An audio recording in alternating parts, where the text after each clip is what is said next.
So you have started two businesses, if not One's more. been around for 22 years, so it's not like it needs a lot of work. Fair enough. If you were telling someone who wanted to start their business or they were struggling with their small business, what would be your number one advice? Number one advice, you have a 50% failure rate the first year. So as you come, and by the way, that actually works with our producers, our TV producers too. I like to tell people the truth. In other words, hey, I'm going to go become a media sensation. Okay, your odds of succeeding and being around next year for me to talk to is half. 50% will fail. By the way, that also exists in financial services. Hey, I'm going to become a financial planner. Good. And if you hire 10, 5 will be there next year. Where are the other 5? They'll quit. Because the favorite word of everybody is I quit. I mean, that's the 4-letter word that people use the most, and that's the reason they're not successful, is they quit. Okay, problem number 2. In 5 years, 90% will be gone. So if you make the 5-year rule, 1 out of 10 will be there. And what happened to the other 9?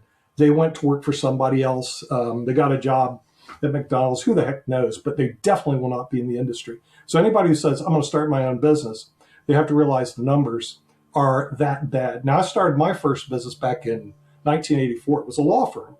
I'd graduated from law school, and the unemployment was over 10% in 1984. In the legal profession, it was much, much higher. So my choice was to work at a minimum wage job or start my own law firm. That's not a good choice. So I decided to start my own law firm. The first week, I made $3,650 that week, when the most I could get was like $8 an hour. After making $10,000 that month, I never looked back. I was going, boy, much better to have your own practice than to work for someone else. But that's me, and I was bound and determined back in 1984 to make it successful. So if I had a potential for getting a client, and I was living in Fort Myers at the time in Daytona Beach, I'd drive halfway across the state just to go meet a potential prospect. Most people are not willing to do what it takes to be successful, period, the end. They're not willing to put in the hours. They're not willing to do the sacrifices they need to do. They're not willing to deal with the fact your income is 0 next week or maybe the next whole year. And because of that, they won't get involved in it. So most people who want to be the business owner, that's what it is. It's a dream. It's a pipe dream. And the reality never sunk into them. But that is, unfortunately, that's the reality of becoming your own business owner. So I hear you saying, starting a business is hard, for sure. Yeah, we've said that a lot of times. It's good to go in with your eyes open. But if you are that person who's making that jump, who says, okay, I see the odds. You said that most people are not willing to do what it takes. In your mind, what does that mean? Do what it takes is what I just said. I mean, you have a person who is 500 miles away as a potential prospect. Okay, and you're willing to get in your car and drive that far just to go see that person.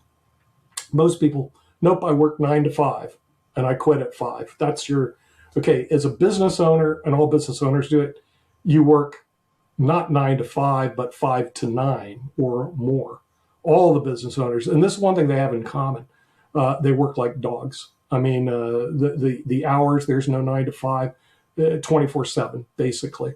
Now, and most people aren't willing to do that. At 5 o'clock, they want to go home. Even my pension company I had when it was in Seattle, at 5 o'clock, all my employees were out the bloody door. I was shaking their hands out the door. And guess what? 7 o'clock in the morning, I was there, and by 9, they were walking in. I was shaking their hands. They come in. See, the business owner has a totally different mindset.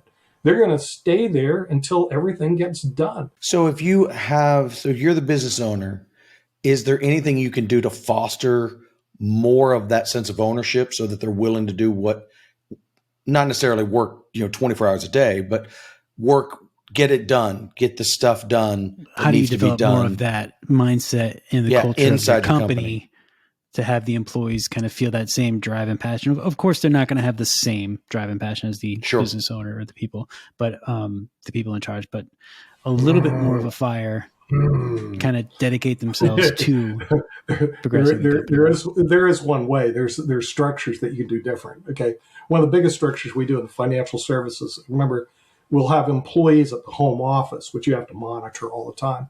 But we also have what they call commission. People are on commission. In other words, and that's a whole different cat. A lot of the salespeople are on commission. In other words, they get paid when we get paid, as they would say. And because of that, it changes their mindset. Then they'll do what it takes to get the job done. Because if they don't do the job, they don't get paid. Okay, so people that are on commissions are structured totally different than the people that are on salary. So if you're a salaried employee, you see things different than if you're a commissioned employee. So you have deals, like I got 2 deals that just went out today. You know, I forgot what the guy was putting in, maybe 200,000 or 500,000, the other one. And it's up to the commission salesperson to make sure that deal gets done. If it doesn't get done, they get paid zero. If it does get done, they get paid $5,000 to $10,000. Guess what? Then they'll make sure it gets done. So that you have to change their compensation structure. So they're structured on a basis where they get paid when you get paid, as opposed to they get paid and whether you get paid or not is irrelevant to them. That would be a W-2 employee. And it's going to be hard to change that mentality. Next to impossible, I'd say. In my business group, I'm a member of a group called C12. And in my business group, they push really hard for pay for performance kind of payment, right, so that all of your employees get a salary, a base salary, but then the potential to double that salary is there, given that the company does well and you invest in that company in terms of your time. Would you agree that that's the way to solve that? Yeah. Or see, that's the model I'm bringing to the media business. Okay. I have 100 producers, but the way the producers are compensated, they're compensated as the network makes money. They make money. They don't get salaries because, hey, look, I showed up, I talked, I go home, and I get paid. No, they get based on what revenue comes through the stream. And that's how the financial services industry works also as well. This way, I get to go to sleep at night not having to worry, did they do their job? Because if they didn't do their job and the money doesn't come in, I don't die on the cross, okay? So having that, well, as you would say, the pay performance makes a big difference, because this way I don't have to micromanage people. I had somebody who said, hey, it's really great, you don't bother me. I said, well, why should I? You know, you're free to do what you want. And if you make money, we make money, good.